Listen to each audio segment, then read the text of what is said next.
Hello दोस्तों, आप सभी का स्वागत है समसमय घटना चक्र के इस ऑनलाइन प्लेटफॉर्म पर। मैं मोहित आप सभी का हार्दिक स्वागत करता हूं आज अपने इस वीडियो में। आज देखा जाए तो हम लोग बहुत महत्वपूर्ण बिंदु पर चर्चा करने वाले हैं। पूरे मई महीने में जो भी उत्तर प्रदेश में, भारत में, विश्व में पहली बार घटित हुई प्रमुख घटनाएं हैं, उन पे आज हम लोग इस वीडियो में चर्चा करेंगे। और साथ ही साथ में देखा जाए तो आज जैसा कि आप जानते हैं कि विश्व पर्यावरण दिवस है, तो 5 जून 2026 के जितने भी महत्वपूर्ण करंट अफेयर हैं उन पे भी देखा जाए हम लोग नज़र डालेंगे और सारी चीज़ों को डिटेल से पढ़ेंगे। ठीक, तो यहाँ पर देखा जाए समसामयिक घटना चक्र प्रस्तुत करता है भारत तथा विश्व में प्रथम एवं 5 जून 2026 की जो महत्वपूर्ण current affair, daily current affairs, और साथ ही साथ में जो करंट रिवीजन है उस पर हम लोग चर्चा करेंगे। ठीक है, अब यहाँ पर बताएं आपको कि जो हमारा करंट अफेयर की क्लास होती है, इस करंट अफेयर को हम लोगों ने मासिक पैकेज के रूप में डिजाइन करके रखा है। जैसा कि आप सब जानते हैं कि परीक्षाओं में history, economy, polity, geography, science तो इंपॉर्टेंट होता ही होता है, लेकिन करंट अफेयर का वेटेज बहुत ज़्यादा है। आपकी परीक्षाओं में लगभग 150 में 30 प्रश्न तक पूछ लिए जाते हैं करंट अफेयर के। ठीक है, तो 30 प्रश्न पूछे जाते हैं, तो इस वजह से देखा जाए आपको हर दिन अपडेट रहना होगा। और इसके लिए देखा जाए समसामयिक घटना चक्र के द्वारा करंट अफेयर मासिक पैकेज जून 2025 यहाँ पर लाया गया आपके लिए। इसके अंतर्गत आपको क्या क्या मिलता है आइए देखते हैं। प्रतिदिन आपको वीडियो क्लास मिलती है, डेली क्लास पीडीएफ आपको प्रोवाइड किया जाता है, डेली एमसीक्यू का ऑनलाइन टेस्ट होता है, 10 एमसीक्यू का ऑनलाइन टेस्ट होता है। साथ ही साथ में देखा जाए प्रिंटेबल पीडीएफ हिंदी और इंग्लिश दोनों भाषाओं में आपको प्रोवाइड किया जाता है, और मासिक कंप्लीट पीडीएफ भी आपको इंग्लिश हिंदी दोनों भाषाओं में प्रोवाइड किया जाता है। ठीक है, इसके साथ ही साथ देखा जाए जो यूपी स्पेशल, ठीक, यूपी स्पेशल और बिहार स्पेशल, अब चूंकि बिहार स्पेशल इसलिए इंपॉर्टेंट हो जाता है क्योंकि 26 जुलाई को आपको बीपीएससी का एग्जाम है, और बिहार स्पेशल देखा जाए तो संडे को पहला वीडियो आएगा, यानी कि परसों जुलाई 2025 का पहला वीडियो आ जाएगा, जिसमें कंप्लीट जुलाई 2025 के जितने भी important Bihar related current affair थे सबको उसमें कंपाइल करके आपके सामने प्रेजेंट किया जाएगा। ठीक है, और परसों ही देखा जाए यानी कि रविवार के दिन देखा जाए तो 2 वीडियो आएगा। एक यूपी स्पेशल का आएगा, यूपी स्पेशल मई 2026 का, ठीक, यूपी स्पेशल मई 2026, और इसके साथ साथ में जो बिहार स्पेशल है, ठीक है, बिहार जुलाई 2025 का। जुलाई 2025 का क्यों? क्योंकि देखा जाए हम लोगों ने जून 2025 तक की करंट अफेयर ऑलरेडी कंप्लीट करके रखा है, प्लेलिस्ट बनी हुई है, वहां पर जाकर जून 2025 तक के महत्वपूर्ण करंट अफेयर देख सकते हैं। अब ये जो बिहार का करंट अफेयर हम लोगों ने स्टार्ट कैसे किया था, बीपीएससी का एग्जाम था, उसके बाद देखा जाए 17वीं बीपीएससी के एग्जाम से पहले हम लोगों ने मासिक करंट अफेयर स्टार्ट किया और लगभग 10 वीडियो बनाए थे, और उस 10 वीडियो से जो आपके बिहार पी स्पेशल में 13 क्वेश्चन पूछे गए थे, 13 के 13 क्वेश्चन उन्हीं 10 वीडियो से कंप्लीट हो गए थे। वीडियो बहुत लंबे नहीं थे, 18 मिनट 16 मिनट के वीडियो थे, और 10 वीडियो थे, उन्हीं 10 वीडियो से देखा जाए 13 के 13 क्वेश्चन डायरेक्टली आपके परीक्षा में फंस गए थे। ठीक है, और उसके बाद 71वीं बीपीएससी में सेम हुआ। अब देखा जाए जो 72वीं बीपीएससी उसके लिए भी हम लोग बिहार करंट अफेयर स्टार्ट करेंगे। तो ये पूरा कंप्लीट मासिक पैकेज इसको आप ज्वाइन कर सकते हैं, ये सारी पीडीएफ आपको वहीं पर मिल जाएंगी। ठीक है, इस मासिक पीडीएफ को ज्वाइन करने के लिए आप इस वीडियो के पिन कमेंट को चेक करिएगा, सब कुछ यहाँ पर देखा जाए महज 25 रुपए में आप ज्वाइन कर सकते हैं। चलिए स्टार्ट करते हैं, कौन कौन सी खबरें आपके परीक्षा के लिए इंपॉर्टेंट है। सबसे पहले देखते हैं विश्व पर्यावरण दिवस 2026। ठीक है, वर्ल्ड एनवायरमेंट डे 2026 आज मनाया जा रहा है। विश्व पर्यावरण दिवस प्रत्येक वर्ष देखा जाए 5 जून को पर्यावरण संरक्षण और सतत विकास के प्रति जागरूकता बढ़ाने के उद्देश्य से मनाया जाता है। ठीक, ये पॉइंट याद रखिएगा। यहाँ पर देखा जाए इसकी घोषणा 1972 में स्टॉकहोम सम्मेलन के दौरान की गई थी, जबकि इसकी शुरुआत संयुक्त राष्ट्र पर्यावरण कार्यक्रम यूनेप के द्वारा 1973 में की गई थी। ठीक है, याद रखिएगा कब से मनाया जा रहा है, 1973 से मनाया जा रहा है। वर्ष 2026 में इसका थीम क्या है, inspired by nature for climate for our future. ठीक है, ये इसका थीम है, inspired by nature for climate for our future. यहाँ पर देखा जाए यह दिवस जलवायु परिवर्तन, जैव विविधता संरक्षण, प्रदूषण नियंत्रण और प्राकृतिक संसाधनों के सतत उपयोग हेतु वैश्विक सहयोग को प्रोत्साहित भी करता है। ठीक, तो ये हो गया विश्व पर्यावरण दिवस से रिलेटेड महत्वपूर्ण पॉइंट्स। अब यहाँ पर देखा जाए विश्व पर्यावरण दिवस आपके परीक्षा के दृष्टिकोण से बेहद इंपॉर्टेंट है। ये सवाल जो थीम और महत्वपूर्ण दिवस होता है, इंपॉर्टेंट होता है, आपकी परीक्षा में डायरेक्टली सवाल पूछे गए हैं। चलिए आगे देखते हैं। भारत का 100वां रामसर स्थल, यहां पर देखा जाए भारत का 100वां रामसर स्थल, चूंकि आप जानते ही हैं कि आज पर्यावरण दिवस है, और हर बार लास्ट ईयर भी देखे तो पर्यावरण दिवस के अवसर पर घोषित किया गया था, फिर उसके बाद जनवरी महीने में देखा जाए तो घोषित किए गए रामसर स्थल, और अब देखा जाए भारत में 100वां रामसर स्थल बन गया है। ठीक है, अब ये जो 100वां रामसर स्थल है वो किस राज्य का है, ये उत्तर प्रदेश का है, यूपी का है, तो यूपी स्पेशल के दृष्टिकोण से ही महत्वपूर्ण हो जाता है। चलिए देखते हैं। भारत ने 100 रामसर स्थलों की ऐतिहासिक आंकड़ा हासिल कर लिया है। उत्तर प्रदेश के बलिया स्थित जयप्रकाश नारायण पक्षी विहार, अब ये जो जयप्रकाश नारायण पक्षी विहार है, याद रखिएगा इसको सुरहाताल पक्षी विहार के नाम से भी जाना जाता है। ठीक, परीक्षा में पूछा भी है आपके सुरहाताल कहां पर अवस्थित है, तो ये बलिया में अवस्थित है, याद रखिएगा बलिया में अवस्थित है। और इसको जयप्रकाश नारायण पश्चिम बिहार के नाम से भी जानते हैं। परीक्षा सवाल कैसे पूछेगा, परीक्षा सवाल पूछेगा कि सुरहाताल जिसे हाल ही में 100वां रामसर स्थल घोषित किया गया है, इसको अन्य किस नाम से जानते हैं, तो इसको जयप्रकाश नारायण पश्चिम बिहार के नाम से जानते हैं। और ये कहां अवस्थित है, ये बलिया में अवस्थित है। ठीक है, चलिए देखते हैं। सुरहाताल पूर्वी उत्तर प्रदेश के बलिया जिले में स्थित एक प्राकृतिक वर्षा आधारित बाढ़ मैदान आर्द्रभूमि है, जो जैव विविधता एवं पारिस्थितिकी संतुलन के लिए महत्वपूर्ण हो जाता है। देखा जाए तो यह आर्द्रभूमि 90 से अधिक पक्षी प्रजातियों का आश्रय स्थल भी है और प्रवासी तथा स्थानीय जल पक्षियों के लिए महत्वपूर्ण प्रजनन एवं विश्राम केंद्र है। ठीक है, देखा जाए तो वर्ष 2014 में बात करें तो भारत में रामसर स्थलों की संख्या कितनी थी, वर्ष 2014 में भारत में रामसर स्थलों की जो संख्या थी वो 26 थी, और अब कितना हो गया, 2026 में बढ़कर कितना हो गया है, 100 हो गया है। ठीक है, 100वां रामसर स्थल कौन सा है, तो ये जयप्रकाश नारायण पश्चिम बिहार है। आगे चर्चा करते हैं। यहां पर देखा जाए उपराष्ट्रपति ने व्हेन ऑडिट मैटर्स पुस्तक का विमोचन किया है। ठीक है, व्हेन ऑडिट मैटर्स ये पुस्तक है, अब किसके द्वारा लिखी गई है, महत्वपूर्ण हो जाता है, क्योंकि आपकी परीक्षा जो यूपी पीसीएस की है, बीपीएससी की है, वहां पर देखा जाए तो किताबों से रिलेटेड सवाल पूछे जाते हैं। किताबों से रिलेटेड दो प्रकार के सवाल पूछे जाते हैं, एक तो जो प्रमुख ऐतिहासिक पुस्तकें हैं उनसे संबंधित सवाल पूछ लिया जाता है कि कौन सी किताब किस के द्वारा लिखी गई है, चाहे वो अबुल कलाम आजाद के द्वारा लिखी गई किताब हो, महात्मा गांधी के द्वारा लिखी गई किताब हो, डिस्कवरी ऑफ इंडिया पूछ लिया जाता है। ठीक है, ग्लिम्सिप ऑफ वर्ल्ड हिस्ट्री पूछ लिया जाता है। कई बार ऐसे सवाल पूछ ले जाते हैं, हमदर्द किसने लिखी, कॉमरेड किसने लिखी, तो ये सब किताबें तो हो गई, वो ऐतिहासिक किताबें हो गई, इतिहास के ऊपर जो लिखी गई महत्वपूर्ण किताबें, वो उनसे संबंधित सवाल, ज्योग्राफी के ऊपर लिखी गई किताबें, उनसे संबंधित सवाल पूछ लिए जाते हैं। लेकिन एक महत्वपूर्ण यहां पर देखा जाए पॉइंट आपके परीक्षा के दृष्टिकोण से इंपॉर्टेंट ये भी होता है कि करंट अफेयर में जो चर्चित पुस्तकें रहती हैं उनसे संबंधित सवाल भी आपके परीक्षा में पूछा जाता है। ठीक है, और जो करंट अफेयर की किताबें होती हैं वहां से एक सवाल फिक्स रहता है आपकी परीक्षा में, तो याद रखिएगा व्हेन ऑडिट मैटर्स ये किताब लिखी गई है, उपराष्ट्रपति के द्वारा इसका विमोचन किया गया है। चर्चा करते हैं। 3 जून 2026 को भारत के उपराष्ट्रपति सीपी राधाकृष्णन ने उपराष्ट्रपति भवन में हुए when audit matters CAG intervention that made a difference, ये किताब का पूर्ण रूप है, पूर्ण नाम है when audit matters CAG intervention that made a difference. ठीक है, इस पुस्तक का विमोचन किया है। इस पुस्तक का संपादन भारत के पूर्व नियंत्रक एवं महालेखा परीक्षक विनोद राय के द्वारा की गई है। ठीक है, ये याद रखिएगा, ये जो व्हेन ऑडिट मैटर्स किताब है ये किसके द्वारा लिखी गई है, तो ये किताब लिखी गई है विनोद राय के द्वारा, जो भारत के पूर्व देखा जाए सीएजी थे। ठीक है, सीएजी थे। यहां पर बात करते हैं, उपराष्ट्रपति ने यहां पर इस किताब में बताया कि लेखा परीक्षा यानी कि ऑडिट सार्वजनिक धन के पारदर्शी, दक्ष एवं विधि सम्मत उपयोग को सुनिश्चित कर लोकतंत्र और जवाबदेही को सुदृढ़ बनाती है। ठीक, तो ये किताब लिखी गई है। अब यहां पर एक चीज मैं आपको और बताता हूं, आप जब पेपर देने जाते हैं तो आपकी परीक्षा में जो सवाल पूछे जाते हैं, जैसे अब यहां पर ये जो सीएजी थे उनके द्वारा लिखी गई किताब है, करंट अफेयर के दृष्टिकोण से तो इंपॉर्टेंट हो गया कि व्हेन ऑडिट मैटर्स ये किताब किसके द्वारा लिखी गई है, विनोद राय के द्वारा लिखी गई है, कैग थे। अब यहां से रिलेट करके आपसे स्टैटिक जीके का सवाल पूछा जाएगा, और स्टैटिक जीके का जो सवाल पूछा जाएगा उसमें न व्हेन ऑडिट मैटर्स का नाम आएगा न विनोद राय का मैटर आएगा, सीधे सीधे किसका यहां पर जिक्र होगा, कैग का जिक्र होगा। प्रावधान कहां पर किया गया है, पॉलिटी से संबंधित सवाल पूछा जाएगा। ठीक, अब उसको रिलेट के जो एनालिसिस करते हैं ना, जब हम लोग करंट अफेयर की एनालिसिस करते हैं कि जो जीके का सवाल पूछा गया, जीएस का सवाल पूछा गया है, वो किस कारण से पूछा गया है।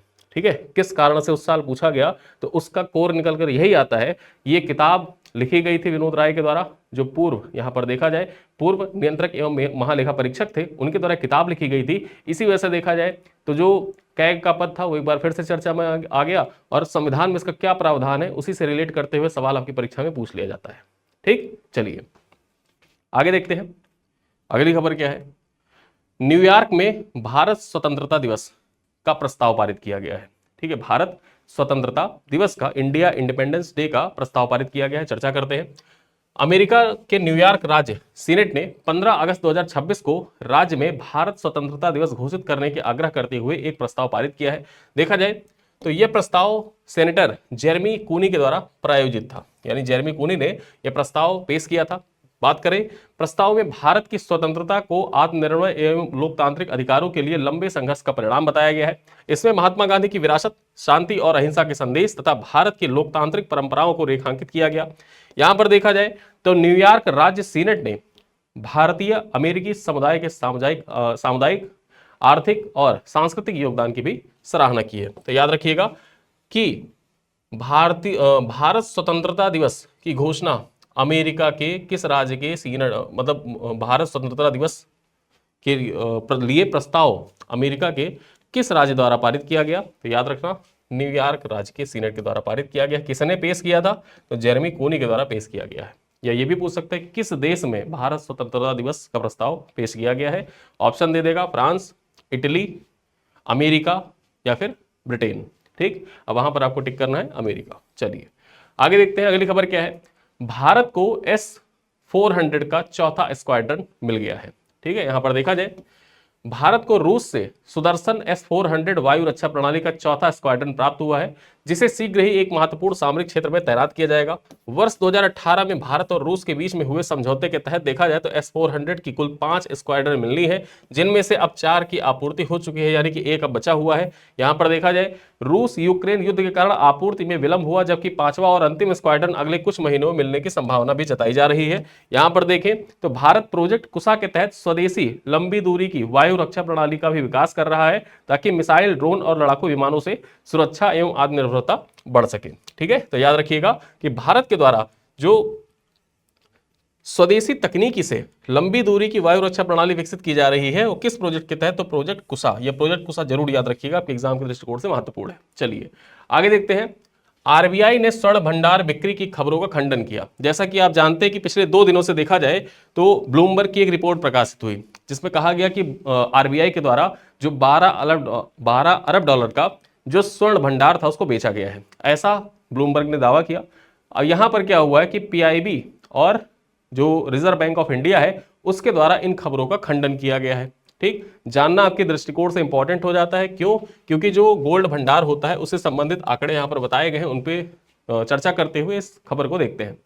यहां पर देखा जाए तो भारतीय रिजर्व बैंक और पत्र सूचना कार्यालय ने उन खबरों का खंडन किया है जिसमें दावा किया गया था कि आरबीआई ने लगभग 12 अरब डॉलर मूल्य के स्वर्ण भंडार बेचे हैं। यहां पर देखा जाए आरबीआई के अनुसार विदेशी मुद्रा भंडार में सोने की हिस्सेदारी सितंबर 2025 में 13.92% था, जो बढ़कर मई 2026 में 16.85% हो गया है।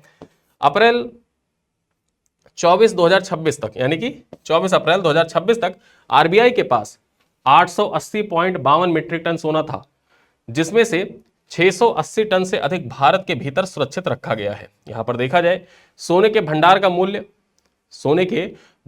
मूल्य देखा जाए तो 6.91 लाख करोड़ रुपए से बढ़कर 11.33 लाख करोड़ रुपए हुआ है। यह बढ़ोतरी अंतरराष्ट्रीय बाजार में सोने की कीमत बढ़ने से हुई है, ना कि बिक्री करने से। ठीक है, यह कारण यहां पर आरबीआई ने बताया है। तो आपके परीक्षा के दृष्टिकोण से इंपॉर्टेंट हो जाता है, साथ ही साथ आपको यह जानना भी चाहिए, क्योंकि ये जो खबरें अंतरराष्ट्रीय मार्केट में चल रही थी उन खबरों का खंडन आरबीआई के द्वारा किया गया है। आरबीआई ने अपना जवाब भी दे दिया है। चलिए देखते हैं, डी.के. शिव कुमार बने कर्नाटक के 34वें मुख्यमंत्री। यहां पर देखा जाए जो डी.के. शिव कुमार थे, सिद्धरमैया के बाद में यहां पर देखा जाए इन्होंने कर्नाटक के मुख्यमंत्री पद की शपथ ले ली है। चर्चा करते हैं, कांग्रेस के वरिष्ठ नेता डी.के. शिव कुमार ने कर्नाटक के 34वें मुख्यमंत्री के रूप में शपथ ली है, जबकि जी परमेश्वरम, ठीक, जी परमेश्वर जो है ये उप मुख्यमंत्री बने हैं। पहले जो डी.के. शिव कुमार थे ये उप मुख्यमंत्री थे, साथ ही साथ में जो कर्नाटक कांग्रेस उसके अध्यक्ष भी थे। यहां पर देखा जाए राज्यपाल थावरचंद गहलोत ने बेंगलुरु में आयोजित समारोह में शिव कुमार सहित 13 मंत्रियों को पद एवं गोपनीयता की शपथ दिलाई है। यहां पर चर्चा करें, नई सरकार में पूर्व मुख्यमंत्री सिद्धरमैया के पुत्र यतीन्द्र सिद्धरमैया को भी मंत्री बनाया गया है, जबकि बी.के. हरिप्रसाद को कर्नाटक प्रदेश कांग्रेस का अध्यक्ष नियुक्त किया गया है। ठीक है, पहले जो डी.के. शिव कुमार थे वो थे कर्नाटक प्रदेश कांग्रेस अध्यक्ष, लेकिन अब कौन बन गए हैं? बी.के. हरिप्रसाद बन गए हैं। यहां पर देखा जाए पदभार ग्रहण करने के बाद मुख्यमंत्री शिव कुमार ने छात्रों के लिए निःशुल्क बस पास, 10,000 भारत जोड़ो युवा संघों के गठन एवं निजी रोजगार एक्सचेंज की स्थापना जैसे पहलों की घोषणा भी की है। ठीक है, तो याद रखिएगा कर्नाटक के नए मुख्यमंत्री कौन बन गए हैं? डी.के. शिव कुमार बन गए हैं। आगे देखा जाए उत्तर प्रदेश लोक सेवा अधिकरण की आयु सीमा बढ़ गई है। जो उत्तर प्रदेश लोक सेवा अधिकरण में अध्यक्ष उपाध्यक्ष थे एवं सदस्य जो थे उनकी आयु सीमा को विस्तारित किया गया है। चर्चा करते हैं, उत्तर प्रदेश सरकार ने उत्तर प्रदेश लोक सेवा अधिकरण ट्रिब्यूनल जो है द्वितीय संशोधन अध्यादेश 2026 के माध्यम से लोक सेवा अधिकरण, ठीक, यहां पर देखा जाए जो पब्लिक सर्विस ट्रिब्यूनल है उसके अध्यक्ष, उपाध्यक्ष और सदस्यों की अधिकतम आयु की सीमा बढ़ा दी है। यहां पर चर्चा करें, संशोधन के अनुसार अध्यक्ष की आयु 65 वर्ष से बढ़कर कितनी 67 वर्ष कर दी गई है, ठीक, यानी कि 2 साल बढ़ाई गई है। उपाध्यक्ष एवं सदस्यों की आयु यहां पर बात करें तो 62 वर्ष से बढ़ाकर कितना कर दिया गया है 65 वर्ष, 3 वर्ष बढ़ा दिया गया है। अध्यक्ष की आयु 2 साल बढ़ाई गई है, जबकि उपाध्यक्ष और सदस्यों की आयु यहां पर देखा जाए 3 साल बढ़ाई गई है। इस संशोधन को राज्य मंत्रिमंडल ने स्वीकृति दी है और इसे 25 मार्च 2026 से प्रभावी माना जाएगा। चर्चा करें तो संशोधन प्रावधानों का लाभ अध्यादेश लागू होने की तिथि पर पद धारण कर रहे अध्यक्ष, उपाध्यक्ष और सदस्यों को भी मिलेगा। ठीक है, यहां पर देखा जाए 25 मार्च 2026 कट ऑफ डेट बताई गई है, जो आयु सीमा बढ़ी है उसकी। ठीक है, तो याद रखिएगा, उत्तर प्रदेश लोक सेवा अधिकरण यानी कि यूपी पब्लिक सर्विस ट्रिब्यूनल जो है, इसके अध्यक्ष और उपाध्यक्ष सहित सदस्यों की जो आयु सीमा थी उसको विस्तारित कर दिया गया है। चलिए आगे देखते हैं, फ्रेंच ओपन 2026 मिश्रित युगल। यहां पर देखा जाए जो मिश्रित युगल था, इसका जो खिताब था उसकी घोषणा हो चुकी है। कौन जीता है यहां पर देखें तो इटली की सारा एरानी और आंद्रेवा वावसोरी, ठीक है, आंद्रेवा वावासोरी तथा सारा एरानी ने फ्रेंच ओपन 2026 की मिश्रित युगल का खिताब जीतकर लगातार दूसरी बार चैंपियन बनने का गौरव हासिल किया है। ठीक, फाइनल मुकाबले में उन्होंने अमेरिका के इवान किंग और कनाडा के गैब्रियल डोब्रोवस्की को पराजित किया। यहां पर देखा जाए एरानी एवं वावासोरी की जोड़ी 2018 और 2019 में इवान डोडिंग तथा लातिशा चान के बाद मिश्रित युगल खिताब के सफल बचाव करने वाली पहली जोड़ी बनी है। यहां पर देखा जाए पिछले 7 ग्रैंड स्लैम टूर्नामेंटों में इस जोड़ी ने चौथा मिश्रित युगल का खिताब जीता है, यानी कि पिछले जो 4 ग्रैंड स्लैम टूर्नामेंट हुए हैं उनमें देखा जाए 4 बार इसी जोड़ी ने जीता है। तो यह नाम याद रखिएगा, सारा एरानी और आंद्रेओ वावासोरी। ठीक, इन्होंने फ्रेंच ओपन 2026 का मिश्रित युगल का खिताब जीत लिया है। आगे चर्चा करते हैं, नीलकंठ मिश्रा बने विश्व बैंक के कार्यकारी निदेशक। यहां पर देखा जाए वर्ल्ड बैंक के एग्जीक्यूटिव डायरेक्टर कौन बन गए हैं, इनका नाम क्या है, नीलकंठ मिश्रा नाम है। अंतरराष्ट्रीय नियुक्तियों में इनका नाम बहुत महत्वपूर्ण हो जाता है। देखा जाए भारत सरकार की कैबिनेट की नियुक्ति समिति ने अर्थशास्त्री नीलकंठ मिश्रा को विश्व बैंक का कार्यकारी निदेशक नियुक्त किया है। यहां पर चर्चा करें, उनका कार्यकाल 3 वर्षों का होगा और वे परमेश्वरन अय्यर का स्थान लेंगे। ठीक है, यहां पर देखा जाए भारत की ओर से जो कार्यकारी निदेशक थे परमेश्वरन अय्यर, उनकी जगह पर अब कौन कार्यकारी निदेशक होंगे वर्ल्ड बैंक में भारत की ओर से, तो नीलकंठ मिश्रा होंगे। यहां पर देखा जाए नीलकंठ मिश्रा 19 जून 2026 को पदभार ग्रहण करेंगे। वे भारतीय प्रौद्योगिकी संस्थान कानपुर के स्वर्ण पदक विजेता और प्रधानमंत्री की आर्थिक सलाहकार परिषद के अंशकालिक सदस्य भी रहे हैं। यहां पर चर्चा करें, इससे पहले वे क्रेडिट स्विस के प्रबंध निदेशक, एशिया प्रशांत क्षेत्र की इक्विटी रणनीति सह प्रमुख और भारतीय रणनीतिकार के रूप में भी कार्य कर चुके हैं। ठीक, तो ये पॉइंट याद रखिएगा कि नीलकंठ मिश्रा विश्व बैंक में भारत के कार्यकारी निदेशक, भारत की ओर से देखा जाए तो कार्यकारी निदेशक नियुक्त किए गए हैं। आगे चर्चा करते हैं, पूर्व लोकसभा महासचिव सुभाष कश्यप का निधन हो गया है। ठीक, जो सुभाष कश्यप, इनकी आप किताबें भी पढ़ते हैं, पॉलिटी की किताब सुभाष कश्यप की आप पढ़ते ही हैं, बहुत फेमस किताब है। जैसे आप लक्ष्मीकांत पढ़ते हैं उसी प्रकार से सुभाष कश्यप की किताब पढ़ी जाती है। पूर्व लोकसभा के महासचिव है और बहुत ही बड़े देखा जाए न्यायविद रहे हैं। यहाँ पर चर्चा करें, प्रसिद्ध संवैधानिक विशेषज्ञ एवं पूर्व लोकसभा महासचिव सुभाष चंद्र कश्यप का 97 वर्ष की आयु में 5 जून 2026 को निधन हो गया, यानी कि आज इनका निधन हो गया है। यहाँ पर देखा जाए उन्होंने वर्ष 1983 से 1990 तक लोकसभा महासचिव के रूप में भी कार्य किया है। जवाहरलाल नेहरू के प्रथम लोकसभा से लेकर 9वीं लोकसभा तक संसद की सेवा भी की है इन्होंने। ठीक है, यहाँ पर देखा जाए सुभाष कश्यप पूर्व राष्ट्रपति रामनाथ कोविंद की अध्यक्षता वाली एक राष्ट्र एक चुनाव संबंधी उच्च स्तरीय समिति के सदस्य भी रहे, यानी कि जो एक राष्ट्र एक चुनाव वाली जो कमेटी गठित की गई थी रामनाथ कोविंद की अध्यक्षता में, उस कमेटी के सदस्य भी रह चुके हैं। यहां पर बात करें, 100 से अधिक पुस्तकों के लेखक सुभाष कश्यप को भारतीय संसदीय लोकतंत्र एवं संवैधानिक अध्ययन के योगदान हेतु पद्म भूषण से भी सम्मानित किया गया है। ठीक है, यहां पर देखा जाए तो इनको पद्म भूषण से भी सम्मानित किया जा चुका है। तो याद रखिएगा सुभाष कश्यप जी का नाम बेहद इंपॉर्टेंट हो जाता है आपकी परीक्षा के दृष्टिकोण से। आगे चलते हैं, सुधांशु शुक्ला। यहां पर देखा जाए जो शुभांशु शुक्ला है, अंतरिक्ष यात्री शुभांशु शुक्ला, उनके द्वारा किताब लिखी गई है। इस किताब का नाम क्या है, द सेकेंड ऑर्बिट। ठीक है, द सेकेंड ऑर्बिट। यहां पर चर्चा करते हैं, अंतरराष्ट्रीय अंतरिक्ष स्टेशन की यात्रा करने वाले पहले भारतीय शुभांशु शुक्ला की संस्मरण पुस्तक है the second orbit, belief of a man, dreams of 1.4 billion hearts. ठीक है, यह 25 जून 2026 को प्रकाशित होगी। ठीक, यह पुस्तक पेंगुइन रैंडम हाउस इंडिया के द्वारा प्रकाशित की जा रही है, जिसमें मानव अंतरिक्ष उड़ान से जुड़े उनके अनुभवों का वर्णन किया गया है। यहां पर देखा जाए पुस्तक में अंतरिक्ष मिशन हेतु वर्षों की तैयारी, कठोर प्रशिक्षण, अनुशासन, चुनौतियों एवं असफलताओं का अनिश्चितताओं का विस्तृत वर्णन भी दिया गया है। यहाँ पर देखा जाए यह संस्मरण भारत के मानव अंतरिक्ष कार्यक्रम की प्रेरणादायक यात्रा तथा बड़े लक्ष्यों की प्राप्ति में अटूट विश्वास के महत्व को रेखांकित भी करता है। ठीक है, तो यहाँ पर देखा जाए आज हम लोगों ने लगभग 2 किताबों के बारे में पढ़ा है और जितने भी महत्वपूर्ण करंट अफेयर रहे हैं आज की डेट के 5 जून 2026 के, उन पर चर्चा की। अब हम चर्चा करते हैं भारत और विश्व में प्रथम, यानी कि मई 2026 में जितने भी महत्वपूर्ण पॉइंट रहे हैं भारत और विश्व में प्रथम से, उनसे संबंधित जितने पॉइंट्स हैं इस क्लास में हम लोग उसका रिवीजन भी करेंगे। ठीक, चलिए देखते हैं भारत और विश्व में प्रथम। सबसे पहला पॉइंट क्या है? उत्तर प्रदेश की पहली एकीकृत लिथियम आयन बैटरी रिसाइकलिंग सुविधा कहां पर शुरू की गई है? ठीक है, उत्तर प्रदेश की पहली एकीकृत लिथियम आयन बैटरी रिसाइकलिंग सुविधा की शुरुआत सिकंदराबाद बुलंदशहर उत्तर प्रदेश में की गई। वहीं पर देखा जाए तो देश का पहला बैरियरलेस टोल सिस्टम किस हाईवे सेक्शन पर शुरू किया गया है? सूरत भरूच NH48 गुजरात में स्टार्ट किया गया है। आगे चर्चा करें, दिल्ली ओलंपिक एसोसिएशन की पहली महिला अध्यक्ष कौन बनी? सरोज शर्मा बनी है। यहां पर चर्चा करें, NASM SR मिसाइल का पहला सफल साल्वो लॉन्च किसने किया? DRDO और भारतीय सेना के द्वारा मिलकर देखा जाए तो पहला सफल साल्वो लॉन्च किया गया था NASM SR मिसाइल का। ठीक है, आगे चर्चा करें, यूनिवर्सिटी ऑफ शिकागो के alumni award of professional achievement पाने वाले पहले भारतीय अर्थशास्त्री कौन बने? इनका नाम क्या है? इनका नाम है KV सुब्रमण्यम। क्या नाम है? KV सुब्रमण्यम इनका नाम है। आगे चर्चा करें, कॉमनवेल्थ गेम्स 2030 पहली बार किस खेल को शामिल किया जाएगा? योगासन को शामिल किया जाएगा 2030 में। ठीक है, कॉमनवेल्थ गेम्स जो होंगे 2030 में, उसमें पहली बार किस खेल को सम्मिलित किया जाएगा? इसकी घोषणा की गई है मनसुख मांडवी के द्वारा, तो योगासन को सम्मिलित किया जाएगा।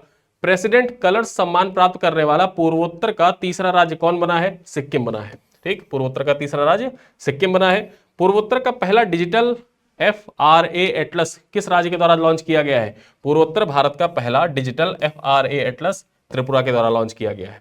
भारत का पहला sky coast aviation weather monitoring system कहां लॉन्च किया गया है? तो ये लॉन्च किया गया इंदिरा गांधी अंतरराष्ट्रीय हवाई अड्डा नई दिल्ली पर। ठीक है, भारत का पहला sky coast aviation weather monitoring system कहां पर लॉन्च किया गया है? इंदिरा गांधी अंतरराष्ट्रीय हवाई अड्डा नई दिल्ली में। आगे चर्चा करते हैं, पश्चिम बंगाल की पहली महिला मुख्य निर्वाचन अधिकारी कौन बनी है? इनका नाम क्या है? नीलम मीणा इनका नाम है। चर्चा करें आगे, भारत का पहला निजी मेडिकल म्यूजियम किस राज्य में स्थापित हुआ है? तो भारत का पहला निजी मेडिकल म्यूजियम ये स्थापित हुआ है केरला में। ठीक, आगे चर्चा करते हैं, देश की पहली 10 डिब्बों वाली हाइड्रोजन चलित रेलगाड़ी किस रेलखंड पर चलेगी?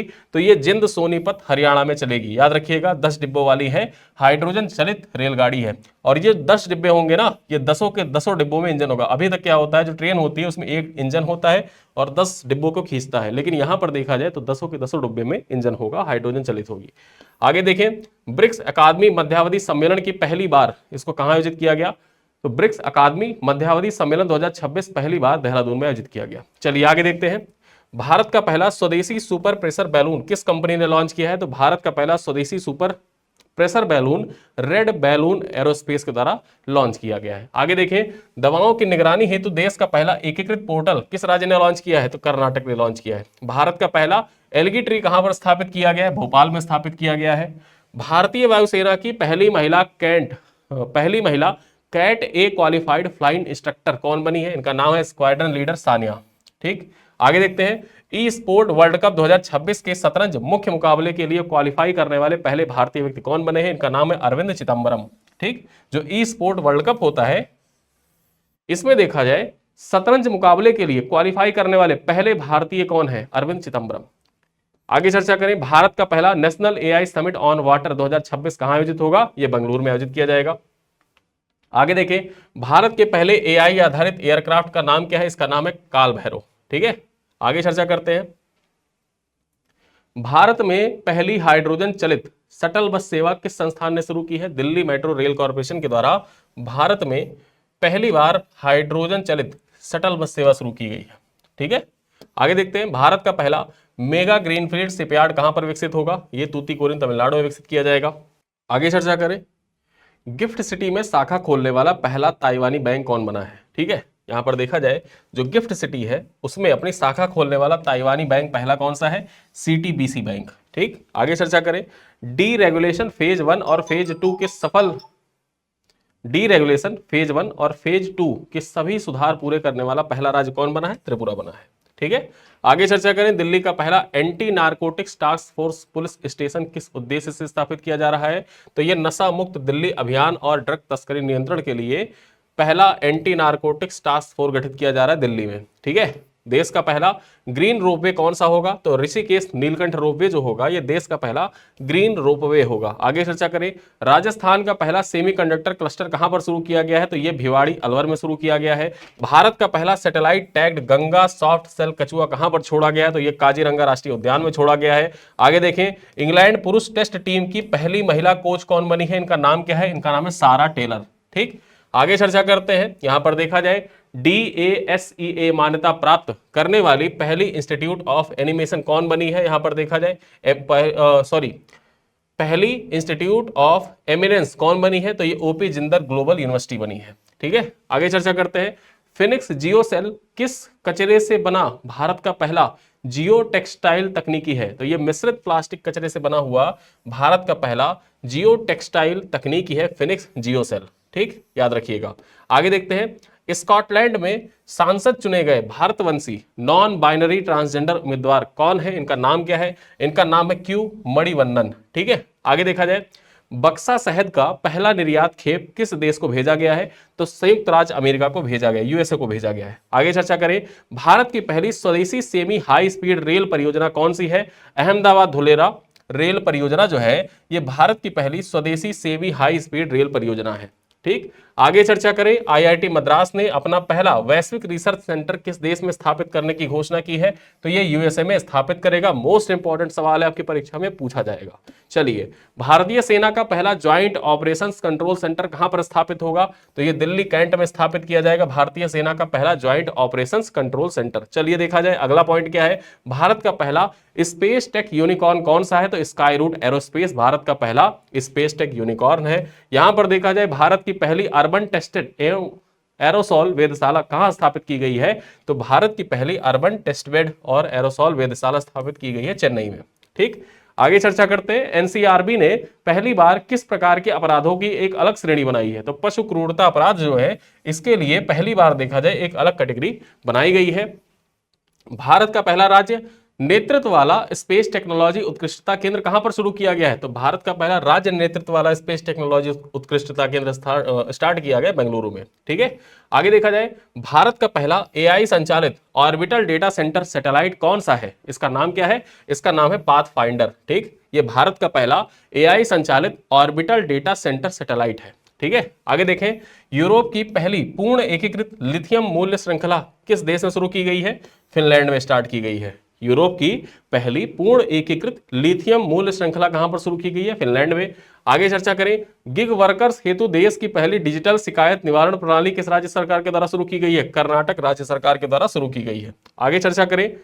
असम की पहली रेडियो पत्रकार कौन थी जिनका हाल ही में निधन हो गया मई 2026 में? इनका नाम क्या था? लिली दास इनका नाम था। ये पहली रेडियो पत्रकार थी जिनका मई 2026 में निधन हुआ। आगे चर्चा करें। भारत की पहली वाणिज्यिक सी प्लेन एयरलाइन कौन बनी है? इसका नाम क्या है? इसका नाम है स्काई हॉप एविएशन। आगे चर्चा करें। देश की पहली पोर्टेबल बेड साइड MRI कहां पर शुरू की गई है? एम्स नई दिल्ली में स्टार्ट किया गया है पोर्टेबल बेड साइड MRI। ठीक, आगे चर्चा करते हैं। भारत का पहला पेपरलेस न्यायिक व्यवस्था वाला राज्य कौन बना है? सिक्किम बना है भारत का पहला पेपरलेस न्यायिक व्यवस्था वाला राज्य। मिशन दृष्टि भारत का पहला किस प्रकार का उपग्रह है? तो ये ऑप्टोसॉर। ठीक, ऑप्टोसॉर उपग्रह है, याद रखिएगा। मिशन दृष्टि जो है ये भारत का पहला ऑप्टोसॉर उपग्रह है। IPL में 200 विकेट क्लब में शामिल होने वाले पहले विदेशी गेंदबाज कौन बन गए हैं? सुनील नरेन बन गए हैं पहले विदेशी गेंदबाज जो बने हैं IPL में 200 विकेट क्लब में शामिल होने वाले विदेशी गेंदबाज। ठीक, तो ये थे आज के कुछ महत्वपूर्ण बिंदु जिन पे हम लोगों को चर्चा करना था। ये भारत और विश्व में जो प्रथम वाला टॉपिक है मई 2025 के जितने महत्वपूर्ण फैक्ट्स थे सारी के सारे यहाँ पर चर्चा कर ली गई है। ये जो स्लाइड है इस स्लाइड की PDF आपको व्हाट्सएप ग्रुप में कल शेयर कर दी जाएगी। ठीक है, आज इस वीडियो को आप देखिए, कल आपको व्हाट्सएप ग्रुप में ये PDF मिल जाएगी। कुछ प्रश्न है जिनका उत्तर आप कमेंट बॉक्स में दीजिएगा। पहला है विश्व पर्यावरण दिवस 2026 का थीम क्या है? ठीक है, यहां पर बताइए विश्व पर्यावरण दिवस 2026 का थीम क्या है? Beat plastic pollution, inspired by nature for climate for future, only one earth, restore our earth. क्या थीम है? कमेंट में बताइए। क्वेश्चन नंबर 2 क्या कह रहा है, भारत का 100वां रामसर स्थल कौन बना है? भोज वेटलैंड, हरिके वेटलैंड, जयप्रकाश नारायण पक्षी विहार सुरहाताल, चिल्का झील। क्वेश्चन नंबर 3 है, when audit matters CAG interventions that made a difference पुस्तक का संपादन किसके द्वारा किया गया है? गिरीश चंद्र मुर्मू, विनोद राय, टीएन शेषन या सुभाष चंद्र कश्यप। क्वेश्चन नंबर 4 है, भारत को रूस से प्राप्त सुदर्शन S-400 वायु रक्षा प्रणाली का कौन सा स्क्वाड्रन मिला है? दूसरा, तीसरा, चौथा या पांचवा। और अंतिम सवाल है, विश्व बैंक का कार्यकारी निदेशक किसे नियुक्त किया गया है? परमेश्वरन अय्यर, नीलकंठ मिश्रा, रघुराम राजन या अरविंद सुब्रमण्यम। ठीक, तो ये थे कुछ महत्वपूर्ण बिंदु जिन पे आज चर्चा की गई। आपके परीक्षा के दृष्टिकोण से इंपॉर्टेंट एक एक पॉइंट जो आपके एग्जाम के दृष्टिकोण से महत्वपूर्ण है, उन सारे पॉइंट्स पर अपने इस वीडियो में हम लोगों ने विस्तार से चर्चा की है। और यहां पर देखा जाए सारा करंट अफेयर जो रिवीजन चल रहा है, साथ ही साथ में जो डेली करंट अफेयर होता है, डेली एमसीक्यू होते हैं, वो सब कुछ आप हमारे इस मासिक पैकेज में आपको मिल जाएगा। इस मासिक पैकेज को ज्वाइन करने के लिए आप नीचे वीडियो के दिए गए पिन कमेंट को चेक करिएगा, वहां से पूरी डिटेल आपको मिल जाएगी। साथ ही साथ पूरी डिटेल तो यहाँ पर आपको बता दी गई है। कोई समस्या है तो उसके लिए देखा जाए हमारा हेल्पलाइन नंबर भी नीचे दिया हुआ है, उस हेल्पलाइन नंबर पर आप कॉल करिएगा, सारी समस्याओं का समाधान आपके कर दिया जाएगा। ठीक, तो इन्हीं सब बातों के साथ इस वीडियो को करते हैं समाप्त। पूछे गए प्रश्नों का जवाब जरूर दीजिएगा और कमेंट करके बताइएगा कि आज की क्लास आपको कैसी लगी। मिलते हैं अगली क्लास में, तब तक के लिए धन्यवाद।